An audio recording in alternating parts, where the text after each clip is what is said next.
আজমেরি হক বাঁধন নামটি আজ শুধু একজন অভিনেত্রীর পরিচয় নয়, একজন সাহসী মা, একজন সংগ্রামী নারীর প্রতিচ্ছবি। 2010 সালের 8ই সেপ্টেম্বর ব্যবসায়ী মাস্টুর হোসেন সিদ্দিকীর সঙ্গে বিবাহ বন্ধনে আবদ্ধ হয়েছিলেন বাঁধন। কিন্তু মাত্র 5 মাসে সে সম্পর্কে ইতি ঘটে। তারপর শুরু হয় এক অনন্য সংগ্রামের গল্প। কন্যা সায়রাকে সঙ্গে নিয়ে একাই পথ চলা শুরু করেন তিনি। একজন একক মা হিসেবে বাঁধন আজ প্রমাণ করেছেন আত্মনির্ভরশীলতা শুধু শব্দ নয়, এটা তার জীবনের বাস্তবতা। সময়ের সঙ্গে বড় হয়ে উঠেছে সায়রাও, বুঝে নিচ্ছে মায়ের লড়াই। আর তাই আজ সায়রার চাওয়া মায়ের জীবনে আসুক একজন সঙ্গী, রক্ষক নয়, সহচর।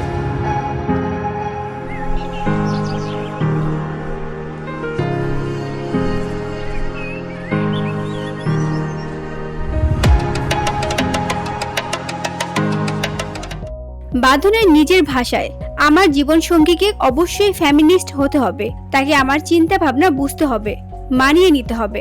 আমি কাউকে রক্ষা করতে বলছি না, আমি পাশে থাকার মানুষ খুঁজছি। 40 বছরের পর যখন নতুন করে জীবন শুরু করেছেন বাঁধন, তখন তার কণ্ঠে ঝরে পড়ে অতীতের যন্ত্রণাও।